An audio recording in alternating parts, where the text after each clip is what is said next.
Have you not got a controller? No. Can you get a controller? Oh yeah, no, you don't need a controller. I have got a controller because you get it with the camera, but I don't need. Oh. Who the heck's that? Oh, blue road. But I don't know what you're doing then.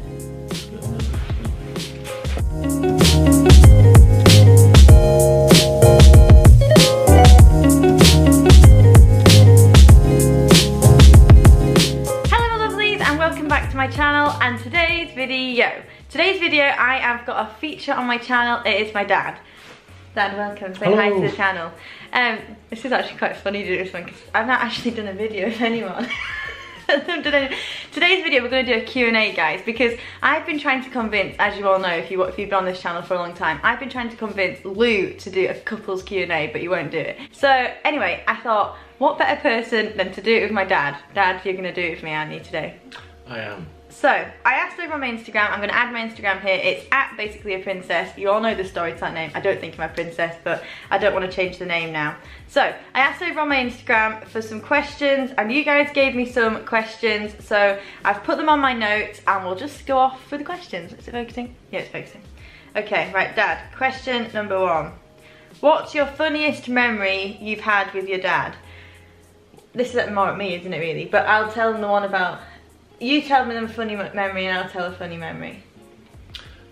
Funny memory would be once we lived up at a little house way up in the hills, and in Glenmore. Entertainment was sort of a bit, you know, you had to do what you had to do really because there wasn't many other children. No. And one day I heard these like banging noise. I thought, what's that? So I went through. I know And Harriet and her sister Elizabeth had poured bottles of water over the laminate flooring, and they were sliding backwards, like that thick and forwards across the floor, skidding. And although Dad probably should have been annoyed, it was quite funny watching him slide across the floor. And it was like, how did you get rid of it? Well, it just mopped it up, but it was like from one side of the room to the other. It started off that actually. It started off we were playing Barbies. Right. Can you remember? The swimming pool. Yeah, we were playing Barbies with the swimming pool, and I remember I said to Elizabeth, it tipped over a bit, and I remember we both looked at each other and thought, this would be really fun if we filled the whole room up with water. So we did it. That's so funny. Right, my funny memory is when my mum was in hospital having my little sister Nancy, and as you all know there's a huge age gap with me and Nancy. So Nancy, I was about 15 or 16, was it 16? I don't know. Anyway, Dad said to me in an adult way, Harriet, do not put the window down in the front of the car because what had happened is... We had a Ford Galaxy. And they had which a fault or notorious for the front windows jamming, the electric windows. So we'd already had it jammed, and I told her not to touch them while I went into the Tesco's. So Dad went into Tesco's, and me and my sister were sat in the car, and I just had a mind blank, and I forgot, and I clicked the window down, and then the whole car went, and it went into lockdown, and oh my gosh, I don't know, Dad. And you couldn't get out, you couldn't open the front door. You couldn't open the door, and Harriet's window, passenger window, was completely down, and the driver's side was quarter down. So when Dad got back, I had to tell him that I'd touched the window, and you were not impressed. But what made it funny, the point of the funny story is my mum had just had a C-section with my little sister Nancy, and so obviously it wasn't very ideal. We didn't want to stress her out anymore, but the thought of my mum having to climb through the front window of a car after a C-section. And then the next day, while my mum was in hospital, we took ages to go and visit her and my little sister because we went to the garage, and Dad you had to pay like a big bill to get it. About £180 to get it fixed. So that was quite funny. It's really, that was hilarious. It was the fact when we went to visit Mum and she was like, how's your morning been? And she was oblivious that we'd been at the garage all morning. We didn't tell her, getting the car fixed. It's so funny. Question, Dad. What's I done? What were the alternative names you were going to be called instead of Harriet? Strangely, I don't know why, this was Sally, Harriet's mum's thing. When she was pregnant with Harriet, we called the bump Amos.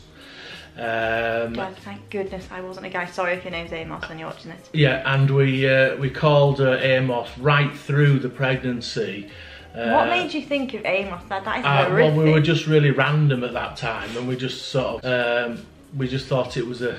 I don't know whether we thought it was actually going to call you Amos or whether we just called the bump Amos for the full 9 months. And then when I was born, didn't you have another girl's name? Fern. Fern. We were going to call you Fern. I think I'd suit Fern, Dad. But mind you, I like Harriet. But we aren't Harriet in the end. So that's the name you went for in the end. Okay. If you could go anywhere in the world, where would you go, Dad? If I could go anywhere in the world, I would go to... I think I know what you're going to say before you say it. Thailand, to a beach hut. No. Oh. But not far off. Oh. I would go to Vietnam. Oh, really? Which isn't far from Thailand. When I was... Did you actually go there? I'd never even thought of that. When I was when I first left college, I worked in a residential school. Yeah. And I used to watch a great programme called Tour of Duty, which was an American sort of Vietnam-based sort of drama show.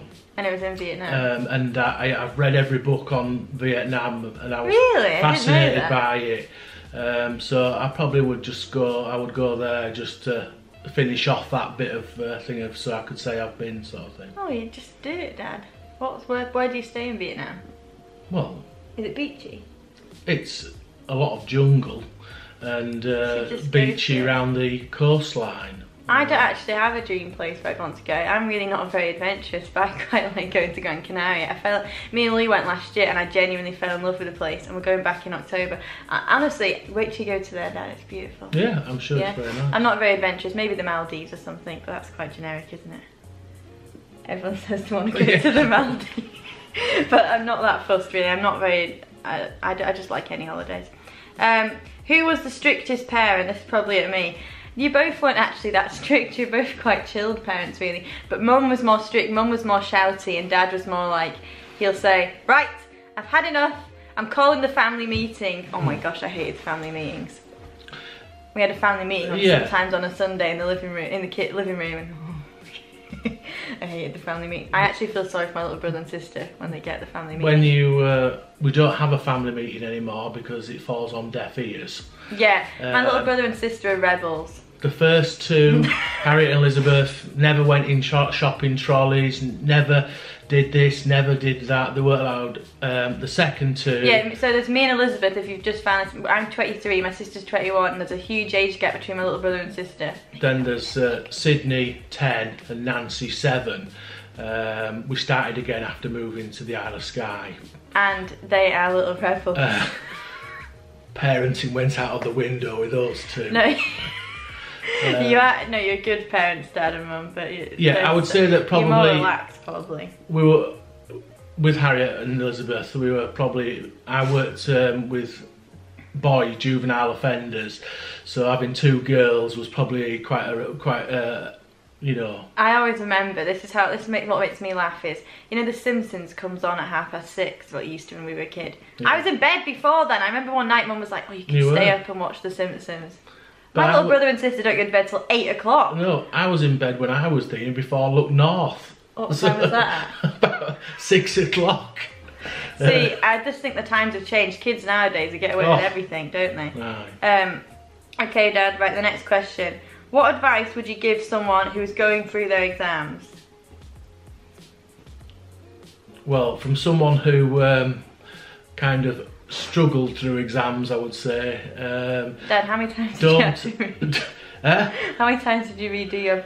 Remember Granny telling me you had to redo your exams? Oh, I went to night class the year after and just bummed it and bummed a year at night class and still failed them. I would say from experience now that just not to get too worried about things. There's plenty of options in life now. And sorry to interrupt, but I don't think actually exams, it's not really the be all end all. I'm not really a big schooly person, and you and Mum never forced us to do anything, and I think we've both turned out quite successful in life. I used to work with a chap who was, he was probably in his 50s then, and he said life is for learning. Oh, that's nice. So if you do a night class when you're 20, if you do a night class when you're 30, it doesn't matter. There's plenty of stuff to do. Yeah, because even that lady I work with, she works in the co-op with me, but she's doing like a business degree at the moment. Yeah. Like you can learn at any stage in life, and she's like, she's got like daughters and everything. She's older. Yeah, just try and do the best you can, and if you can't, if it's tough at the time, then you know it's not everything works out the first time. You never pushed exams on me and Elizabeth. No. We just kind of. And I didn't actually do horrific exams. I probably could have done better if I'm honest. I could have probably concentrated. Likewise, but. If I didn't talk too much. But when have I ever needed any of my exams? I haven't needed them. When I've not needed them, have I, Dad? But not some really. People do need them. Oh yeah, some people do. For certain professions and so on. But just to try and... lost my note. I've lost where I wrote the notes down now. Oh, here we are. I'm back. Sorry. Try and be more relaxed about it and... Yeah, don't get stressed out. It's awful. Okay. What was the naughtiest thing Harriet has ever done growing up? Being a child, or I don't think I was that bad, Dad. I wasn't that bad growing up, I don't think. No, I certainly wouldn't say that Harriet was naughty in any way, really. When we had the double buggy, she'd pull her sister's hair through the back of the thing.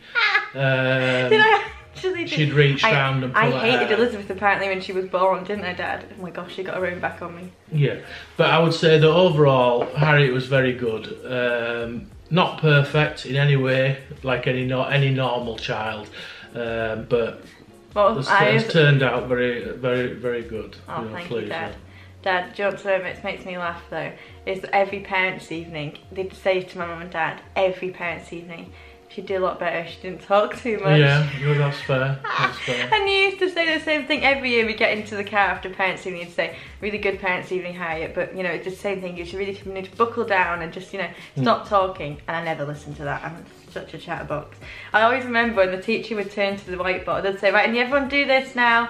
And I used to turn to him next to me and just say, what are you having for dinner tonight?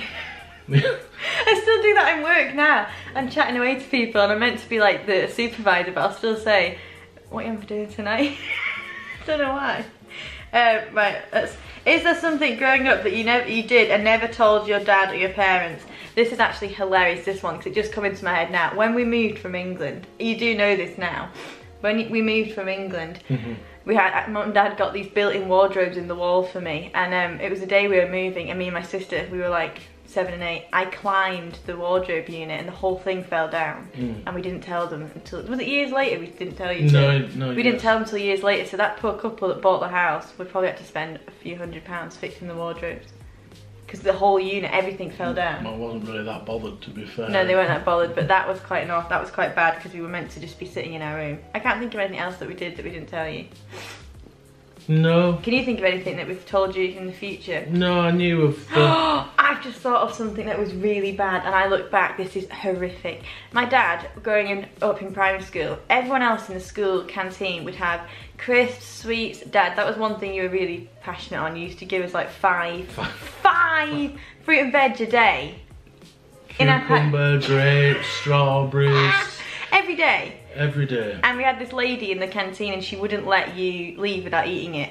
And me and Elizabeth used to sneak, and we didn't do all of it, but we used to bin it all.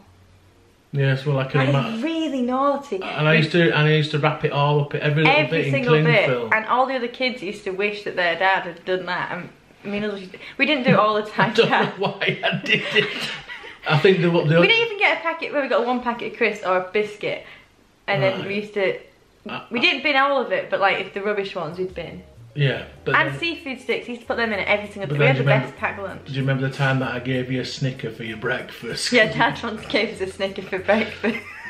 But when you live up what we call live up the Glen, which was 5 miles out of the thing, if you hadn't got it in, that was it. You had to do. And when we say 5 miles out, it was literally 5 miles on a single track road. It took you about half an hour to get to the local village. So a Snicker had to do. So we had a Snicker for breakfast. That was hilarious. Right, Dad. How many times have you been to Inverness? Because you seem to go all the time, and so did your dad. We've been to Inverness a lot. First moved to the island in 2004. And probably I've probably done between 50 and 100 times a year since then. I think you have, Dad, because there's some people on the island that don't ever leave. No. They go like once a year, twice a year, and we've been off the island so much. I go on average 2 times a month. Yeah. Well, I go about, I'd say 24 times a year I leave the island. When you say it like that, it's not actually that much. No. But you leave the island every single week nearly. It's got less as we've got been here longer, but I've been going every week nearly for 18 months with Harriet's sister, Elizabeth. We go to an appointment in Inverness. So that's the problem on Sky. If you've not got the best health, or you need to go and see a professional of some description, you've got to leave the island because there's just nothing on the island. Yeah, it's rubbish. Thing. So at least 4 times a month I go. I think that's all. I think I'm gonna leave it at that, Dad. I'll just check Instagram, refresh it, see if we got anything else. No, someone's put your dad is good looking. Thank you. What the heck? Right, okay, that is all the questions, and we're going to round this video up here. I actually quite enjoyed doing this, Dad, didn't you? If you want my dad to feature on my channel again, please let us know in the comments, or any other feature you'd like on my channel. Let me know, because we had quite a good few questions there. Yeah, we did, yeah. Yeah. Okay then, guys, thank you so much for watching this video, and why am I waving too? If you enjoyed this video, please don't forget to give it a huge thumbs up and hit that subscribe button, because it would mean the absolute entire world to me. So yeah, thank you very much for watching, guys. I will see you in my next video. Bye! Bye, YouTubers!